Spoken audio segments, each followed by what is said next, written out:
does a university acceptance letter, a job offer, a plane or train ticket, and a love story have in common?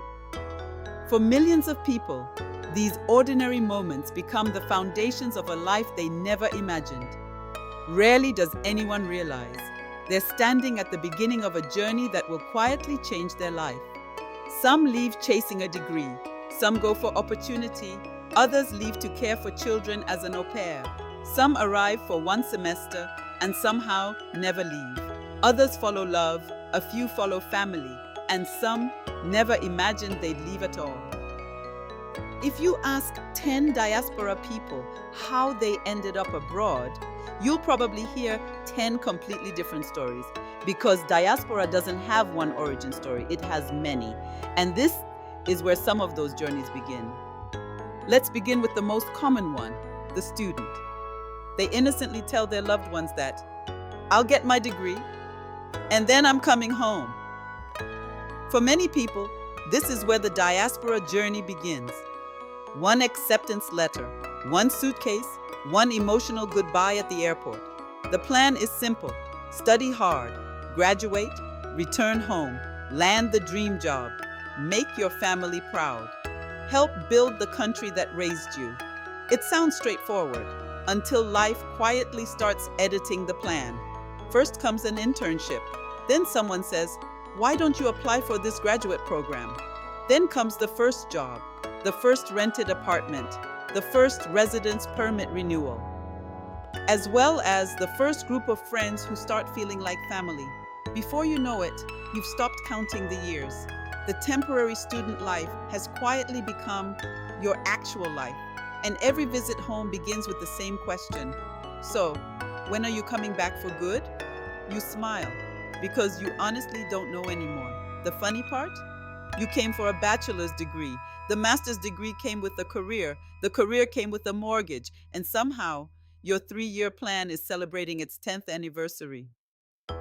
Of course, not everyone packed a suitcase full of textbooks. Some packed a laptop, a resume, and a work contract. Which leads us to the worker. They think out loud. "I'll work for 5 years, then I'll go home."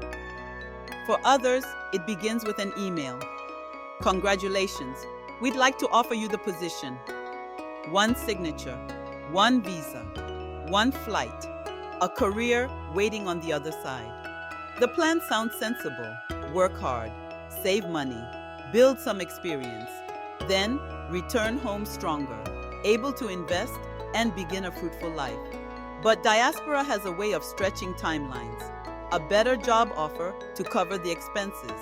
For some, the promotion comes, then another. You soon become the person everyone at work relies on. You make friends and find your favorite cafe. You stop getting lost on the train. Without even noticing, the country that once felt unfamiliar starts feeling normal. Then one day someone asks, "How long have you been here?" You do the maths in your head and suddenly realize, OMG, it's been 12 years. The funniest part? You still tell people back home, "I'm only here for a little while." Meanwhile, you've renewed your residence permit 3 times, know exactly which supermarket has the cheapest vegetables, and have a favorite cafe where they already know your order. Life has a funny way of making temporary feel surprisingly permanent. I'm only going for a year. Yet, not everyone's journey begins with a university acceptance letter or a job offer, but with a promise to spend 1 year helping another family. Some arrive carrying curiosity, a suitcase, and a promise to stay for just 1 year.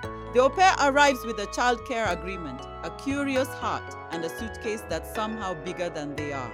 The plan is simple: learn the language, experience a new culture, travel a little, save a little, go home with unforgettable memories. Then life quietly rewrites the itinerary. The host family becomes your second family. Your language lessons become conversations. The strangers become friends. A part-time job becomes a full-time opportunity. 1 year becomes 2. 2 becomes, "I'll see." The biggest surprise, you came to help raise someone else's children and ended up raising your own future. The funniest part? You arrived with 1 suitcase. A few years later, you're arguing about which sofa to buy. Funny how a one-year adventure can quietly become an address.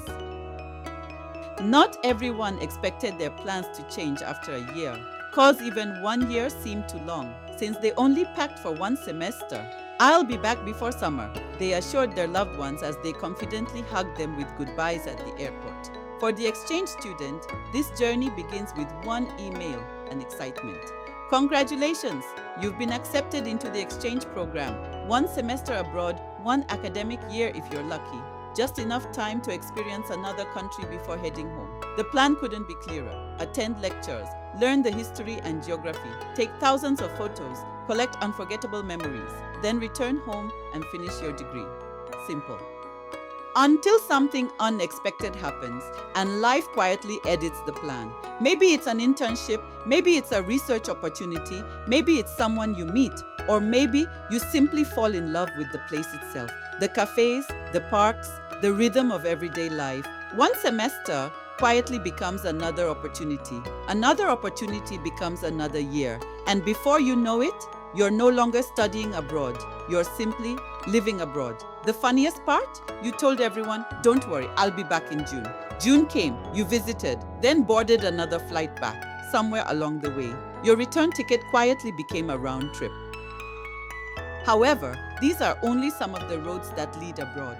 In part 2, we'll explore the journeys that begin with love, family, entrepreneurship, and the people who still can't explain how they became diaspora.